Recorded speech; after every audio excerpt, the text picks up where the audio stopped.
I'm Julian Rogers, and it's time for your Climate Guardian update on COP28. We're into Monday. That means we've had 1 week already, and much success has been reported, but even more from the president of COP, Dr. Sultan Al-Jaber, who described them as historic wins as he detailed exactly what has happened over this first week of COP28. And he's pointed to a number of areas where a lot of the funding will go. Is actually happening here in Dubai. We voted on and supported and adopted the agenda in the first hour of the first day of COP. In the 12 COPs I have personally participated in, and I'm sure in this room there are people that have participated in many more than only 12 COPs. Never ever did we see the agenda get adopted on day one, let alone first hour. Parties then came together on the first day to make a historic decision. That's history.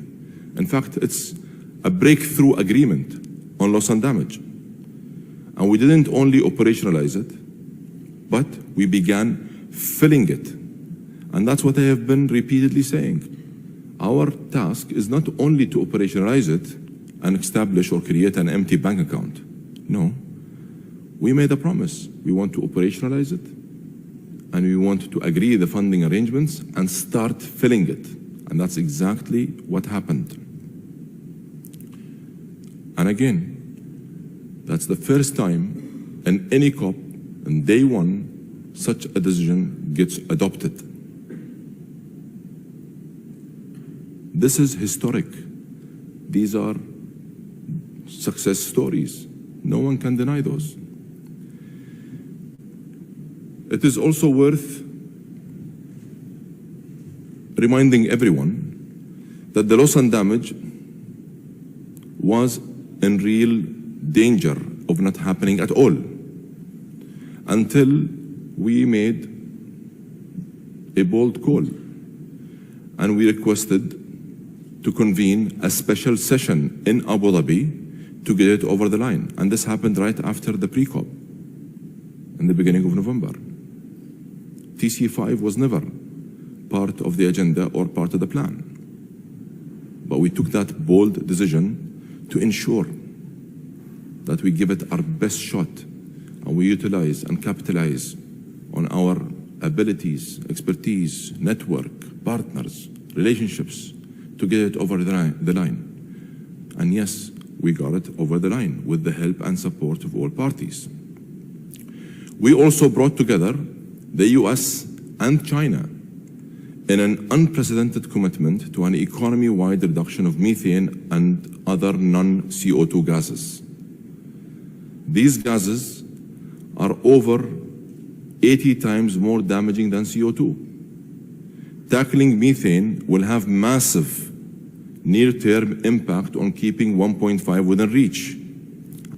I am pleased to say that we have also mobilized over $57 billion in new pledges and commitments only in the first 4 days.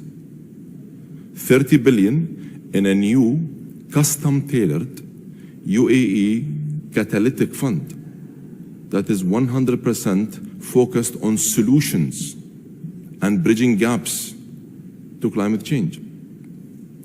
$725 million for loss and damage. $9 billion annually announced by the World Bank. Over $3 billion for the Green Climate Fund. $2.7 billion for health. $2.6 billion for nature. $1.2 billion for relief, recovery, and peace. And $2.5 billion for renewable energy and $1.2 billion for methane reduction. On top of that, parties have rallied around a number of pledges and declarations that get the world moving in the right direction. That's the course correction we're talking about. That is us nurturing a new culture and a new DNA that is centered around making things happen. 8 new declarations have been announced, and these declarations are designed to help transform every major sector of the global economy. The Global Decarbonization Alliance, bringing together more countries and more companies around net zero than ever before. Again, that has never, ever happened before. This is all aimed at decarbonizing the supply and the demand. And that's, again, a unique approach. That's a very unique model, the integration between supply and demand of the energy system at the same time. 50 oil companies, oil and gas companies, aiming for zero methane emissions by 2030 and net zero by 2050. First time ever.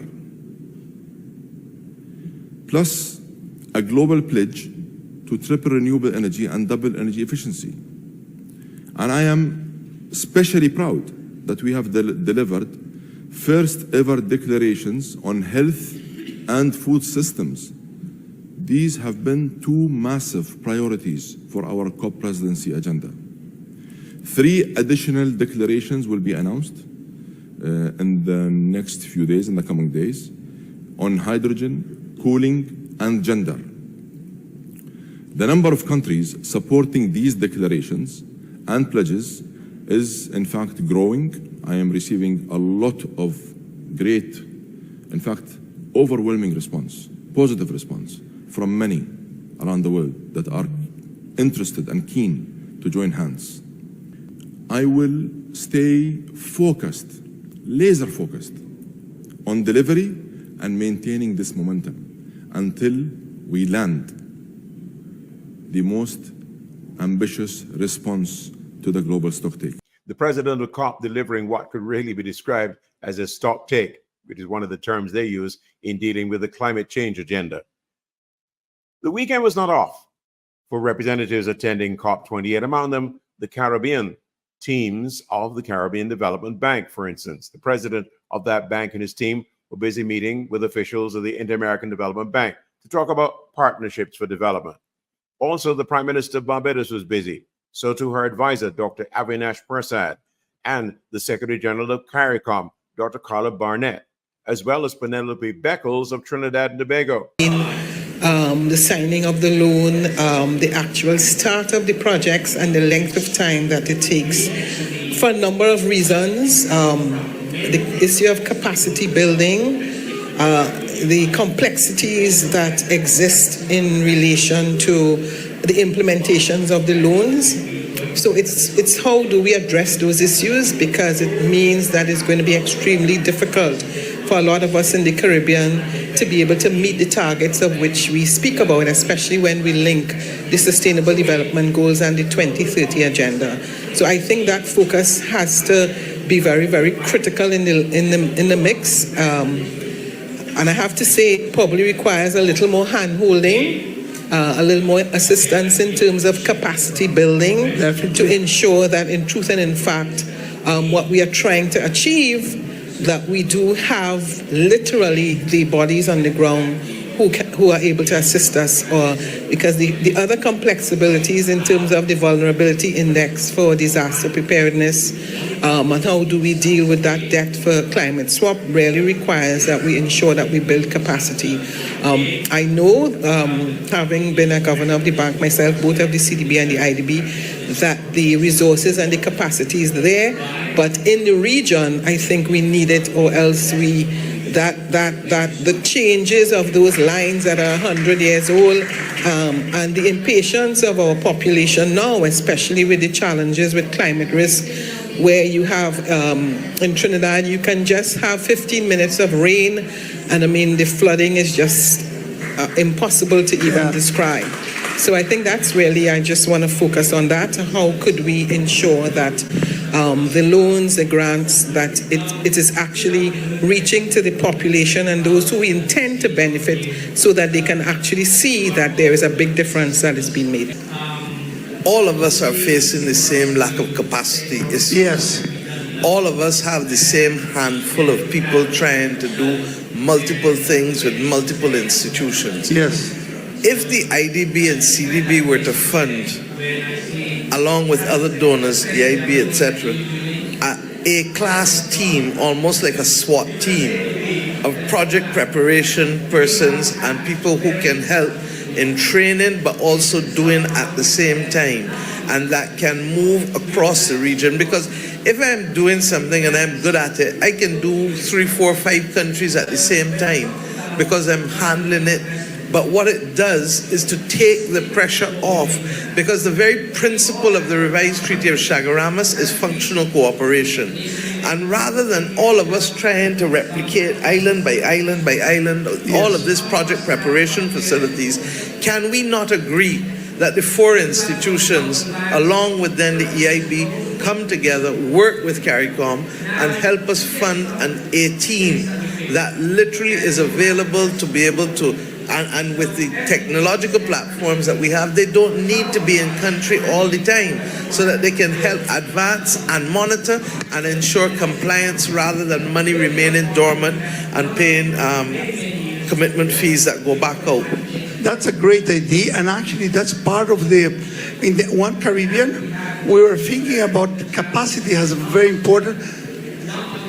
Not sure that we are thinking the way you were thinking about the project preparation, having scale and getting the efficiency from the fact that you're not doing project preparation facilities in Barbados, then in Jamaica, then in other places in Trinidad and Tobago. Maybe having one together. Even as we do the best we can to adapt, to mitigate, unless the source of climate change, which are the big countries that are the large emitters, unless they change, we will continue to have to increase what we spend on mitigation, adaptation in order just to survive.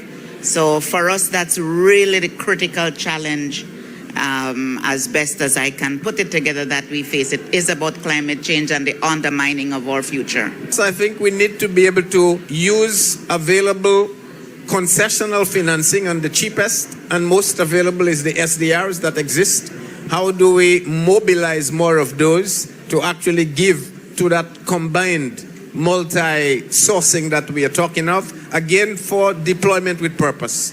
So I think if we manage all of those, and in the instrument set, we expand the set of contingent instruments that can take into account the main problem we face, vulnerability and resilience, built into those instruments, then I think we have the combination of multi-source, multi-instrument that can now be deployed with purpose to handle the magnitude of the problem that we are facing. It is that combination, I think, that gives us the option of doing this well.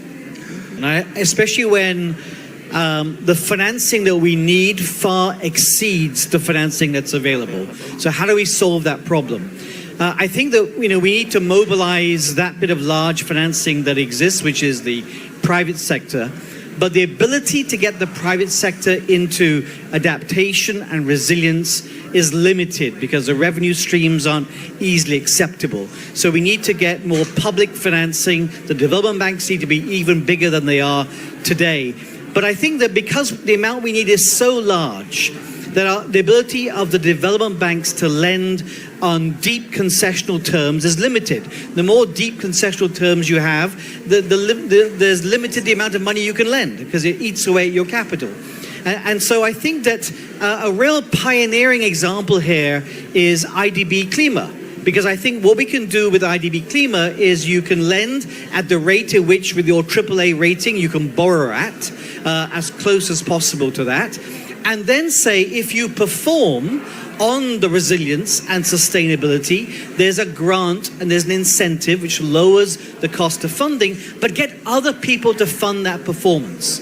I think that you'll find the donor world, the philanthropy world would love that. It leverages their money hugely. They don't put any money in, someone else's money is working, and only if there's a performance and delivery do they have to put money in. And I think that that way you will create a new asset class of people wanting to do that. And I think that's a way to lower that cost of capital at the scale we need for resilience. High-powered panel of Caribbean spokespeople weighing in on the challenges of climate change and possible solutions. That's our Climate Guardian update for Monday into the second week of COP28. I'm Julian Rogers. There's more ahead.